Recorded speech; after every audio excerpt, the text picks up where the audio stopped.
Hoje vamos compartilhar a palavra de Deus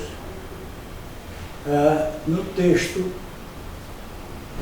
Mateus, capítulo 6, versículos 19 a 21.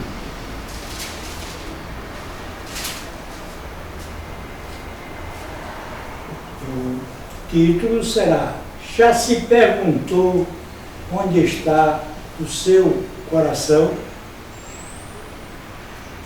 Se referindo esse título ao texto que vamos ler. Mateus, capítulo 6, versículos 19 a 21. Não acumuleis para vós outros tesouros sobre a terra, onde a traça e a ferrugem corroem, e onde ladrões escavam e roubam.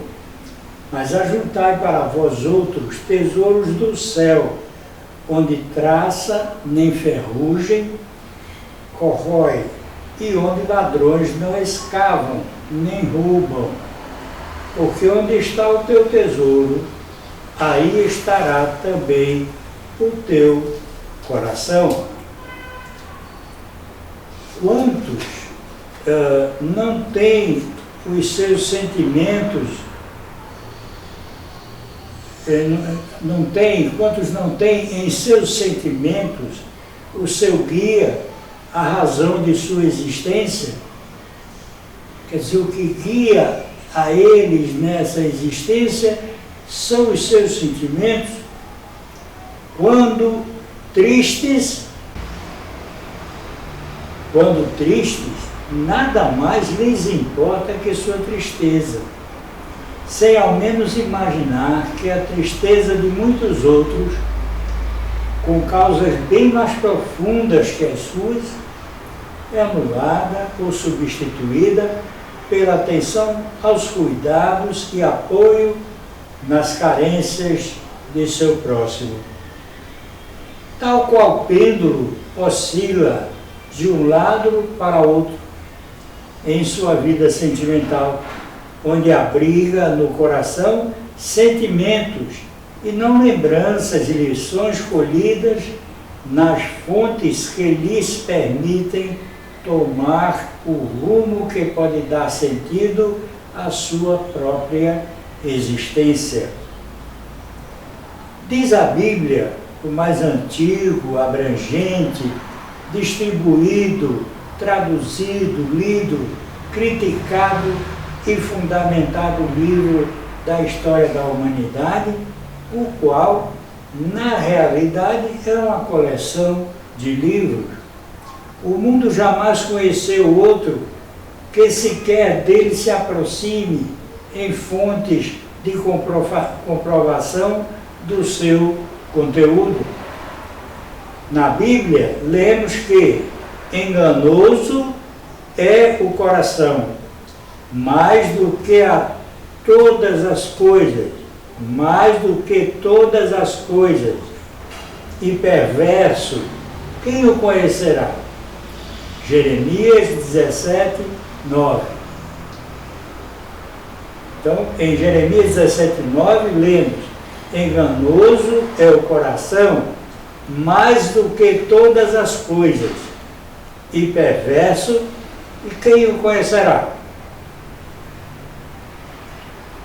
Narra esse livro a história do universo, da sua criação, o que os vultos da ciência podem observar, mesmo através de uma janelinha, talvez comparada a uma pequena semente de um grão de mostarda, a despeito do imenso progresso da ciência e tecnologia, a sua grandiosidade, complexidade e dimensão, mas a respeito do qual o expoente da física, Albert Einstein, disse: a coisa mais incompreensível sobre o mundo é que ele é compreensível. A ciência opunha evidências de que o universo já surgiu pronto. Portanto, a ciência aponta evidências de que o universo já surgiu pronto. nele não se encontrando nenhuma estrela em formação. Em desacordo com a física no que se refere à segunda lei da termodinâmica, o universo parte de um sistema organizado para desorganizado, o que é conhecido como entropia, onde tudo tende para a desorganização, ao contrário da síntese ou organização. Pelo grau de organização ainda encontrado no universo, observa-se que ele não poderia ter bilhões de anos, mas, considerando a primeira lei da termodinâmica, que se refere à conservação da energia, diz que a energia não pode ser criada nem destruída e que a energia dele, o universo, sendo constante, faz com que a sua desorganização ou entropia tenda invariavelmente para o máximo. Pelo alto grau de organização que os cientistas encontram no universo, eles podem concluir que o universo é recente, conforme nos diz a Bíblia. E somos indesculpáveis se não cremos em sua palavra, ou seja, na palavra de Deus, a qual está escrita na Bíblia. Porque lá está escrito: porque as suas coisas invisíveis, desde a criação do mundo, tanto o seu eterno poder como a sua divindade, se entendem e claramente se veem pelas coisas que estão criadas, para que eles fiquem inexcusáveis ou indesculpáveis, conforme Romanos capítulo 1, versículo 20.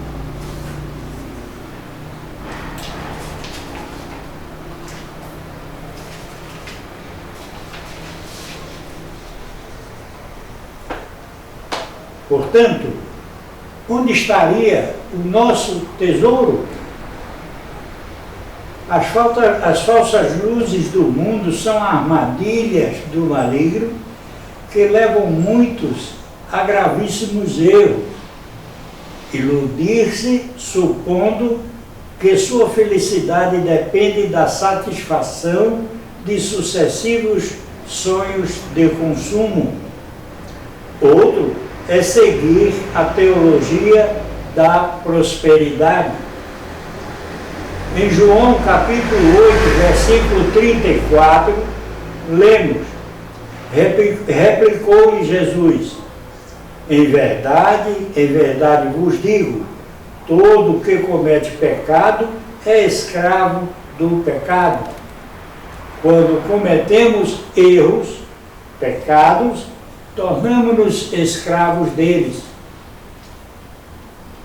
Em Gálatas, capítulo 5, versículo 1, está escrito: para a liberdade foi que Cristo nos libertou. Permanecei, pois, firmes e não vos submetais de novo a jugo de escravidão, porquanto Cristo já nos libertou da escravidão do pecado. Em Mateus, capítulo 13, versículo 22, lemos: o que foi semeado entre os espinhos é o que ouve a palavra, porém os cuidados do mundo e a fascinação das riquezas sufocam a palavra e ela fica infrutífera. Portanto, onde devemos guardar o nosso tesouro? Posto que esse versículo que acabamos de ler, em Mateus capítulo 13, nos leva à parábola do semeador, onde a semente caiu entre espinhos. Essa semente não foi destruída, mas se tornou infrutífera.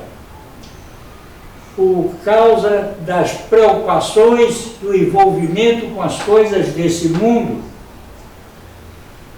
E isto nos leva ao versículo 2 do capítulo 15 do livro de João. Portanto, em João, capítulo 15, versículo 2, lemos: todo ramo que, estando em mim, não der fruto, ele o corta. Daí a importância de vermos onde estamos guardando o nosso tesouro, para onde estão direcionados os nossos desejos, para onde está direcionada a nossa atenção, o que é realmente importante para nós.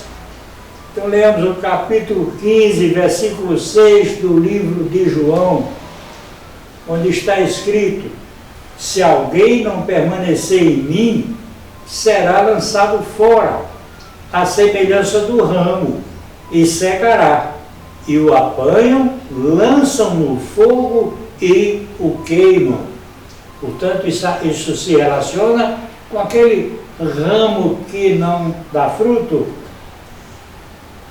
Ou seja, também nos leva a supor da nossa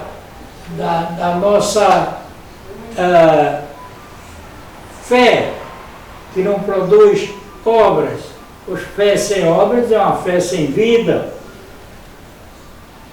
Pois também nos reporta a parábola do semeador, quando a semente cai em solo cheio de espinhos, novamente os espinhos simbolizando o apego e as preocupações e as prioridades dirigidas para esse mundo, sufocando a palavra e tornando-a infrutífera para aquele que assim se coloca. Em Colossenses capítulo 3, versículos 1 e 2, lemos: portanto, se fostes ressuscitados juntamente com Cristo, buscai coisas lá do alto, onde Cristo vive, assentado à direita de Deus. Pensai nas coisas lá do alto, e não nas que são aqui da terra. Em Mateus capítulo 6, versículo 24, lemos: ninguém pode servir a dois senhores, porque ou há de aborrecer-se de um e amar ao outro, ou se devotará a um e desprezará ao outro. Não podeis servir a Deus e as riquezas. Deus não tem nada contra a riqueza de cada um. O problema é que lugar essas riquezas ocupam em nosso coração, em nosso espírito, o que elas representam realmente para nós. O problema é esse, não a riqueza. Portanto, Deus tudo criou. Ele é o verdadeiro e único soberano e nos supre em toda e qualquer circunstância. Devemos esperar nele as respostas aos nossos problemas, não confiando em nós mesmos, mas, em primeiro lugar, devemos buscar o seu reino e tudo quanto necessitamos nos será acrescentado, conforme lemos em Mateus capítulo 6, versículos 25 a 34. E finalizamos com o capítulo 14, versículo 13 do Evangelho de João, onde está escrito: e tudo quanto pedirdes em meu nome, eu o farei, para que o Pai seja glorificado no Filho. Toda honra e toda glória ao nosso Senhor, o Deus dos exércitos, o Deus de Abraão, o Deus de Jacó. Na pessoa também do seu Filho unigênito, Jesus Cristo, que, quando pedimos qualquer coisa em nome dele, Ele o fará, para que o Pai seja nele, no Filho, glorificado. Até uma próxima oportunidade, se Deus o permitir.